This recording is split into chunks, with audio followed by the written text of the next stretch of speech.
भारत पाकिस्तान सीमा पर तनाव है, मगर देश के युवा इस वक्त मन बनाकर बैठे हैं कि अगर मौका इनके हाथ भी आए तो पाकिस्तान को ये अकेले ही मात दे सकते हैं, बिना हथियारों के भी। और ये जज्बा आप देखेंगे, ये जज्बा भारत के उस युवा का है जो युवा हर वक्त देश की सरहदों पर तैनात होने के लिए अपने आप को लोहे की तरह पिघलाता है। आप देखेंगे ये युवा इस वक्त जो इस ट्रेनिंग कर रहे हैं, ये कोई सरकारी एकेडमी नहीं है, ये कोई फौज का ट्रेनिंग कैंप नहीं है, ये कोई बीएसएफ की बटालियन नहीं है, बल्कि ये देश की वो बटालियन है जो जम्मू कश्मीर में रहती है और जिन्होंने पाकिस्तान की नापाक इरादों को 1947 से लेकर आज तक अलग अलग तरीके से देखा है। चाहे 65 की जंग हो, चाहे कबायली हमला हो, चाहे बांग्लादेश के वक्त पाकिस्तान की तरफ से जब जंग हुई वो हो, या फिर कारगिल के वक्त ऊंची चोटियों को हासिल करने का पाकिस्तान का इरादा, ऐसे ही युवाओं ने उन तमाम कोशिशों को नाकाम किया है। और अगर आप देखेंगे इस वक्त जब वापस पाकिस्तान की तरफ से जंग के हालात बनाए जा रहे हैं, तो ये युवा जो हैं एक बार फिर तैयार हैं और कहते हैं कि इन्हें हथियार नहीं चाहिए, ये बिना हथियारों के भी पाकिस्तान की हर नापाक कोशिश को नाकाम कर सकते हैं। इन्हीं युवाओं से बात करते हैं।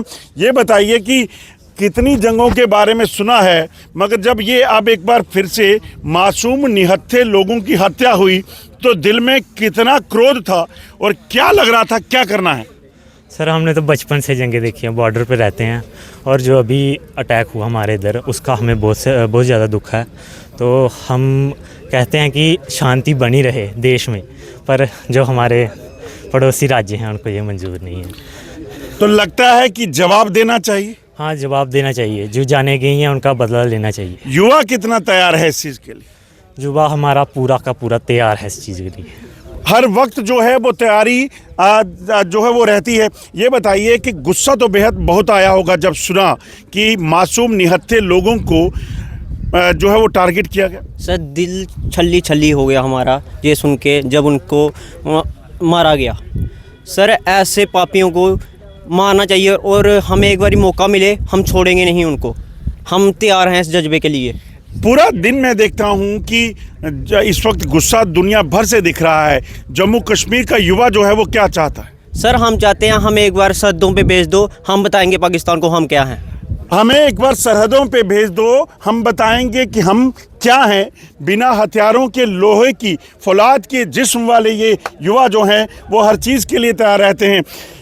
आज जब तनाव चल रहा है तो क्या मोदी जी से मांग क्या करते हैं, सरकार से मांग क्या करते हैं? सर मोदी जी से ये मांग करते हैं कि जितने भी हमारे जो अटैक वगैरह हो रहे हैं, इसमें अगर हम पहले अटैक नहीं करते तो ये अटैक नहीं करें, लेकिन अगर ये अटैक करते हैं तो हमें इस तरीके से जवाब देना कि दूसरी बार ये दोबारा अटैक करने ना हो, दूसरी बार इनकी हिम्मत ना रहे।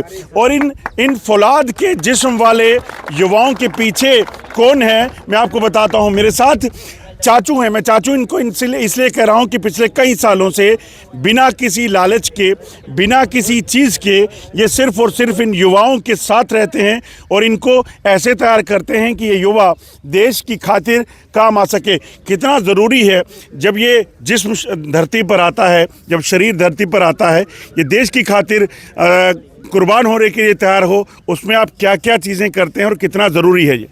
सर फिज़िकल में हर एक एक्सरसाइज होती है। मैं स्टेडियम में वर्क करता था, मैं उसी लेवल पे ये वर्क करवाता हूँ रेस के लिए। तो देश सेवा के लिए तो सर 24 घंटे तैयार रहना पड़ता है, क्योंकि हम हिंदुस्तानी हैं, तो 24 घंटे तैयार, जब मर्जी हुक्म होना चाहिए। सर यहाँ के युवा जो हैं वो क्या सोच के रहते हैं हर वक्त? तो जब पहलगाम हमला हुआ उसके बाद इनमें कितना गुस्सा था? सर सभी जो देशवासी हैं उन पर सबको गुस्सा ही है। तो जो दूसरे दिन मैं जब ट्रैक पे आया, जब मैंने लड़कों से बात की तो ये बोल रहे थे, चाचू अगर हमें मौका मिले बिना भर्ती के और जो बॉर्डर पे जाने का तो हम पीछे नहीं हटेंगे। तो कभी भी मोदी साहब को कभी भी पता चले हमारे बारे में, तो कभी वो सोचें कि बिना भर्ती के भी बच्चे कहीं काम करना चाहें, आगे ट्रैक पे, आगे ग्राउंड में जाना चाहें, तो हमारा नाम सबसे पहले आना चाहिए। हमारा नाम सबसे पहले आना चाहिए। लगता है देश के युवा को हमेशा इस तरह से तैयार रहना चाहिए। बिल्कुल, देश के हर एक युवा को इसी तरीके से तैयार रहना चाहिए। हम तो ये भी सोचते हैं कि अगर इनको वर्दी ना मिले, अगर इनको सैलरी ना मिले, खाली इनको क्या होना चाहिए कि इनके पास हथियार होने चाहिए और पाकिस्तान से लड़ने के लिए पूरी इनको परमिशन मिलनी चाहिए। तो देखिएगा आप तैयार, ये कैसे तैयार होकर ये जज्बा है। देखिए ये आवाज़ जब यहाँ गूंजती है, ये आवाज़ जो है यहाँ नहीं बल्कि देश के हर खित्ते में वो जज्बा पैदा करती है, जिससे देश के युवा, देश के लोग और प्रेरित होते हैं देश पर अपनी जान निछावर करने के लिए, और संदेश पाकिस्तान को भी कि वो सुधर जाए, वरना ये जांबाज जो हैं उसे मिट्टी में मिला देंगे।